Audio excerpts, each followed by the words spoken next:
안녕하세요, 중고왕 김지금입니다. 오늘은 중고차를 한 번도 구매해보지 않은 분들, 구매하려고 하는데 너무 막막한 분들, 기껏 구매한 중고차가 문제가 많으면 어떡하지? 하고 걱정되시는 왕초보 분들을 위한 나쁜 중고차 거르는 방법에 대해서 이야기를 해보려 합니다. 왕초보 분들을 위한 초간단 방법이기 때문에 디테일한 부분까지는 들어가진 않을 예정이고요. 나쁜 중고차를 거르는 콘텐츠이기 때문에 좋은 중고차를 거르는 것까지는 나가지 않을 것입니다. 좋은 중고차 거르는 방법은 다음 콘텐츠에서 다룰 예정이니까요. 구독해주시고 기다려주시면 빠르게 콘텐츠를 받아보실 수 있습니다. 그럼 먼저 콘텐츠에 들어가기에 앞서 나쁜 중고차가 뭔지를 알아야 거를 수가 있겠죠. 제가 그 나쁜 중고차에 대해서 딱 한마디로 정의를 내려드리겠습니다. 구매한 후 육체적, 경제적인 손해를 끼치는 차량, 이것을 우리는 이제 나쁜 중고차라고 부를 겁니다. 정신적인 부분은 주관적인 부분이고 신차를 구매할 때도 정신적인 타격이 있을 수도 있으니까 이 부분은 예외로 두겠습니다. 그럼 어떤 차가 육체적 그리고 경제적으로 손해를 끼칠까요? 그 부분에 대해선 제가 또 5가지로 정리를 했습니다. 첫 번째는 사고차입니다. 사실 무조건은 아니고 낮은 확률이긴 하지만 사고가 난 차량이 제대로 수리가 되어 있지 않은 경우 차체가 틀어지거나 내구성에 문제가 있을 수 있습니다. 중요한 순간에 문제가 생기면 죽을 수도 있는 위험한 부분이기 때문에 사고차는 일단 거르는 게 좋고요. 이런 인식 때문에 나중에 대팔 때도 손해를 보게 됩니다. 왜 손해를 보게 되냐면 딜러들이 자동차를 매입을 할 때 단순히 마진만 보는 게 아니고 차량의 회전율, 그러니까 얼마나 빨리 팔리는가를 보고 가격을 책정을 합니다. 예를 들어서 10만원 마진이 남는 차를 하루에 한 대씩 판매하면 일주일에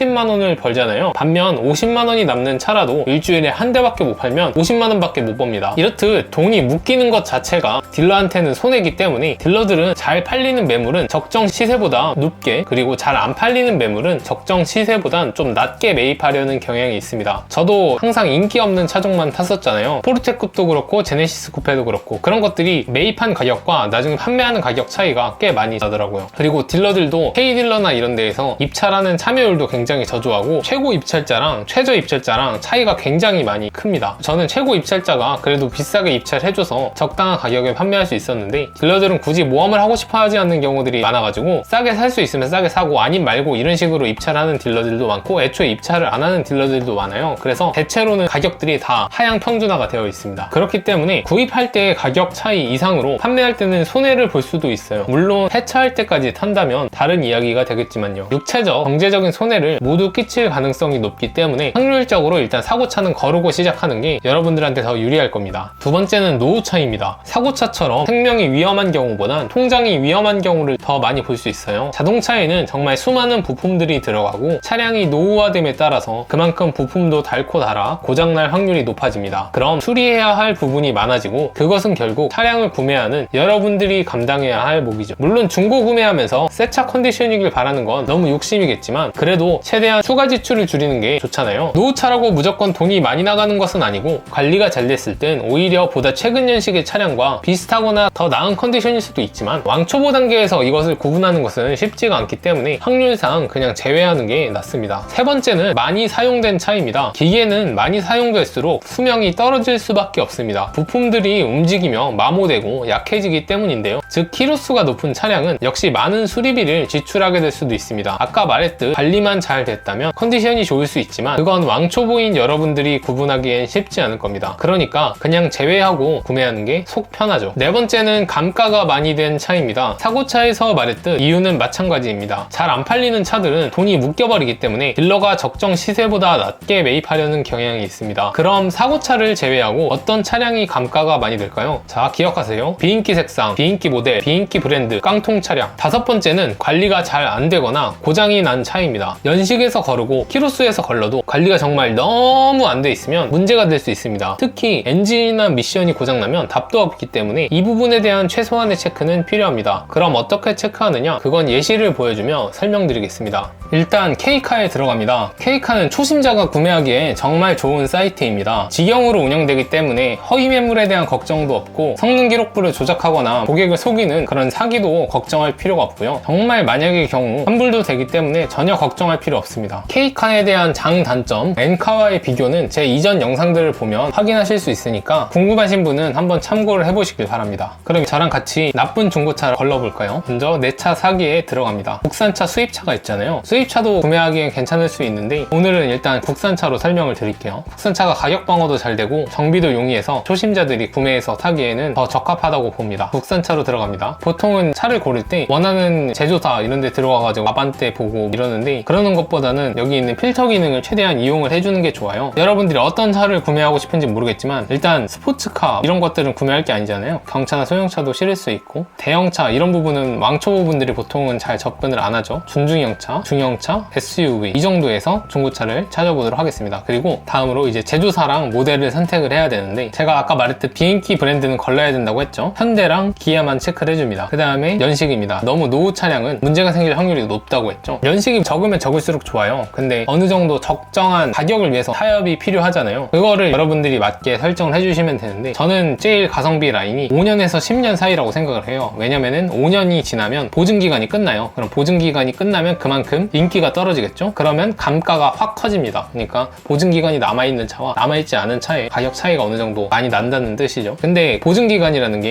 왜 그쪽에서 보증기간을 두겠어요? 그 안에는 진짜 웬만해서는 잘 고장나지 않기 때문에 자동차 제조회사에서 보증기간을 5년으로 정해놓은 걸 거 아니에요? 그러니까 저는 굳이 보증기간 이내의 차량을 구매할 필요가 없다고 봐요. 물론 돈이 많다면 구매하는 게 더 낫긴 한데, 가성비를 따졌을 때는 5년이 지난 차량을 구매하는 게 더 낫다고 봅니다. 최대는 5년이 지난 2016년까지 찍어주고, 그러면 이제 최소는 어떻게 하느냐. 차는 10년이 넘어가면 보험료도 가중이 돼요. 그러니까 차가 문제가 생길 확률이 굉장히 높다는 뜻이죠. 보통은 연식이 감소하면은 차값이 떨어져서 보험료가 떨어지진 않을까 생각을 하는데, 노후차 유율이라는 게 있어서 오히려 가격이 올라가더라고요. 신차일수록 사고 확률이 더 적다고 판단을 하고, 그래서 너무 노후화된 것 말고 한 8년 이내 이 정도로 한번 보겠습니다. 2013년식까지 이 정도가 딱 감가가 많이 쳐맞았으면서 어느 정도 너무 노후하지 않은 그런 라인이라고 생각을 해요. 주행거리는 보통 10만 킬로를 높은 쪽으로 치는데, 차라는 게 택시들도 보면은 40만, 50만, 뭐 많게는 6, 70만까지도 타요. 그래서 관리만 잘 해주면 10만 킬로면 이제 길들이기 끝났다라는 말이 있을 정도로 전혀 문제가 없을 가능성이 높긴 하지만, 그 10만 정도 되면 소모품을 한번 이렇게 갈아줘야 되는 타이밍이 오거든요. 점화 플러그나 겉벨트 세트 이런 거, 그걸 안 걸고도 탈 수는 있는데, 그래도 굳이 10만대 근처의 매물을 사서 그런 거를 교체를 하는 것보단 약간은 여유를 두고 사거나, 오히려 그걸 훅 넘겨서 이미 한번 교체가 되어 있는 매물을 구매를 하는 게 좋겠죠. 근데 훅 넘겼다고 해서 무조건 교체가 되었으리라는 보장이 없기 때문에 저는 그냥 안전하게 8만 킬로 밑으로 하겠습니다. 그리고 또 주행거리가 너무 적으면 가격도 비싸지기 때문에 한 5만 킬로 이상으로 잡을게요. 그리고 가격은 각자 예산에 맞춰서 설정을 해주시면 됩니다. 저는 1000만 원 미만으로 찾아보겠습니다. 그 다음은 색상을 선택을 해주시면 되는데, 우리나라에서 가장 인기 있는 색상이 3개예요. 바로 흰색, 검은색, 쥐색. 근데 이 중에서 한 유명 중고차 딜러 유튜버 분이 말씀하신 거 보면 흰차가 유독 중고차 시장에서는 빨리빨리 빠진다고 하더라고요. 그래서 흰차들을 다른 차량보다 조금 더 비싸게 매입을 하고 그다음 판매할 때도 더 이득을 볼 수 있다 그래서 흰색 차량을 선택을 하도록 하겠습니다. 그 다음 연료는 디젤은 아시다시피 부품들이 가솔린보다 비싸요. 자칫 잘못 관리된 차량을 구매를 해서 수리를 하게 되면 폭탄을 맞을 수 있기 때문에, 그리고 내구성 좋은 LPG로 추려보겠습니다. 그다음 변속기는 대부분 요즘은 오토기 때문에 굳이 이런 부분 체크는 안 해도 되는데 뭐 그냥 오토 체크를 하고요. 그 다음 옵션입니다. 중고차에서 탑으로 꼽히는 옵션 2개가 있어요. 내비게이션과 썰루프. 그 중에서 저는 뭘 탑으로 꼽냐면 썰루프입니다. 사실 내비게이션은 특히 중고차를 살 땐 옛날 내비게이션 진짜 구려서 잘 안 쓰게 돼요. 거의 다 폰내비를 쓰지. 폰내비가 훨씬 더 정확하고 빠르고, 그리고 세로라서 보기도 좋고, 내비게이션은 그냥 단순히 인테리어용 그리고 후방 카메라용이라고만 보면 되는데, 썰루프는 특유의 개방감을 줘요. 물론 이게 상당히 많은 사람들이 썰루프를 달아봤자 1년에 뭐 몇 번 열지도 않는다 그렇게 말을 하지만, 그래도 썰루프가 주는 감성은 또 무시할 수가 없고, 썰루프를 선호하는 사람도 되게 많고, 그리고 썰루프를 굳이 개방하지 않더라도 그냥 천장에 유리가 있다는 것 자체만으로도 차 안이 굉장히 밝아지고 시원한 느낌이 줍니다. 특히 비 올 때도 좋고, 차박을 갔을 때나 캠핑 갔을 때 그때도 썰루프가 있으면 밤에 별을 볼 수 있다던가 그런 부분에 대해서 되게 좋죠. 무엇보다 썰루프는 감가가 안 되는 옵션이에요. 그러니까 다른 옵션들은 차량이 노후화됨에 따라서 똑같이 이제 가격 감가를 맞는데, 같은 옵션에 썰루프가 없는 차량과 딱 그 썰루프 옵션 가격만큼 차이가 나는 경우가 많아요. 그러니까 썰루프를 돈 주고 구매를 하더라도 나중에 대팔 때는 그 추가로 구매한 금액만큼 다시 돌려받을 수 있을 가능성이 높기 때문에, 굳이 안 쓰더라도 저는 썰루프는 무조건 구매하는 걸 추천드립니다. 그리고 썰루프가 있는 모델들이 인기가 많아서 회전율도 더 좋고요. 그래서 썰루프 체크를 하겠습니다. 사고 유무는 무사고와 단순 교환을 체크를 해줍니다. 매판이 교환된 것만 해도 사고로 생각하시는 분들이 많은데, 딱 정해드릴게요. 중고차에서 아무리 진짜로 그냥 이렇게 쾅 하고 부딪혔더라도 자동차를 이루는 금속 프레임이 손상이 돼서 그 부분을 용접하고 교환을 했다면 사고차고, 범퍼 아니면 핸더, 후드, 트렁크 이런 볼트로 체결할 수 있는 부분은 100번을 교환했든 1000번을 교환했든 이거는 무사고 차량으로 들어갑니다. 근데 K카는 왜 교환했는데 무사고냐 이렇게 오해하는 사람들도 많아서 확실하게 진짜 완전 무사고와 그리고 단순 교환 무사고를 분리를 해서 이렇게 보여주고 있어요. 이렇게까지 필터링을 했다. 그럼 차량이 나단 이렇게 2대밖에 안 남네요. 그럼 여기서 어떤 차량을 구매하셔도 여러분들은 최소한 나쁜 차는 아닐 가능성이 높습니다. K카가 매물이 엄청 적기 때문에 연식이랑 주행거리, 가격에서 다 갈라져 버린 것 같아요. 너무 적으니까 가격을 한 2천만 원까지 올려보겠습니다. 2천만 원까지 올리니까 그래도 좀 매물이 많이 나오네요. 그래서 여기에서 구매를 하면 최소한 나쁜 중고차는 아닐 가능성이 매우 높다라고 보실 수 있습니다. 여기서 뭐 성능 기록부나 보험 이력이나 이런 것들을 더 세세하게 들어가서 검증을 하는 게 좋겠지만 오늘은 왕초보 편이니까 좋은 중고차를 고르는 게 아니고 나쁜 중고차를 거르는 편이기 때문에 오늘은 여기까지만 하고 그 다음 내용은 좋은 중고차 고르기, 성능 기록부 보는 방법이나 보험 이력 보는 방법 이 부분에 대해서 알려드리도록 할게요. 근데 뭐 이렇게 하면 매물도 적은데 그냥 엔카에서 구매하는 게 더 낫지 않냐 이렇게 생각을 하실 수도 있는데 제가 K카에서 구매하기를 가장 추천드리는 큰 이유가 홈서비스가 거의 대부분의 차량에서 가능하고 K카에서 구매한 차량은 3일 이내에 무조건 환불이 돼요. 홈서비스를 구매하면서 들었던 탁송 비용은 지불을 해야 되고 차량을 자기가 직접 집 근처에 있는 K카 직영점에 반납을 해야 된다는 점이 있긴 하지만 그것을 감안하더라도 무상 환불이 된다는 건 차값을 온전히 환불을 받을 수 있다는 건 엄청난 메리트거든요. 여기서 더 고를 필요 없이 마음에 드는 차량을 선택을 해서 구매를 하신 다음에 차량을 받으시고 공입나라라고 있어요. 거기 가져가서 1000만원짜리 정밀점검 플러스를 해주세요 이렇게 말씀을 해주시면 전체적으로 차량 상태 컨디션들을 한번 싹 봐주세요. 그때 한번 얘기를 들어보시고 문제가 있겠다, 차량이 좀 큰 돈이 나가거나 앞으로 장기적으로 타기에는 어느 정도 큰 문제가 발생이 됐다 이러면 그냥 차량을 환불하고 다른 차량을 구매를 하시면 됩니다. 이 정도로 필터를 겨쳤다면 아마 큰 문제가 없을 가능성이 높고 정밀점검 플러스보다 조금 더 돈을 투자해도 되니까 좀 더 꼼꼼하게 검증을 하고 싶다 하신 분들은 카바조라는 서비스가 있습니다. 카바조 관련해서 광고가 들어와서 컨텐츠 촬영을 해본 적이 있는데 광고를 받아서 하는 말이 아니고 지금 이제 끝난 거잖아요. 근데 제가 직접 사용을 해보니까 진짜 꼼꼼하게 봐주세요. 초보들은 정말 아무것도 모르겠으면 그 카바조 점검을 한번 받아보시는 거를 추천을 드립니다. 그러면 뭐 사고 유무나 차량 컨디션 진짜 이것까지 신경을 써야 되나 싶을 정도로 꼼꼼하게 봐주니까 국산차의 경우는 10만원 초반대였던 것 같아요. 그런 거 한번 받아보시면 어느 정도 맞고가 나올 겁니다. 그때 이제 차량을 환불하시거나 그냥 탈지 결정을 하시면 될 것 같아요. 그러면 오늘 이렇게 저와 함께 나쁜 중고차 거르기 왕초보 편을 알아봤는데요. 어떻게 이번 영상이 중고차를 구매하려는 왕초보 분들에게 도움이 되었으면 좋겠습니다. 중고차 구매 관련 꿀팁들은 앞으로도 꾸준하게 연재를 해나갈 예정이니까요. 구독을 해주시면 앞으로 올라올 영상들을 빠르게 받아보실 수 있고요. 좋아요와 댓글을 입력을 해주시면 제가 힘이 나서 여러분들에게 더 많은 정보를 더 빠르고 더 재미있게 전달을 해드리게 될 수 있을 것 같습니다. 아무튼 여기까지 시청해주셔서 감사드리고 다음 영상에서 더 좋은 정보를 가지고 여러분들께 찾아뵙도록 하겠습니다. 지금까지 중고왕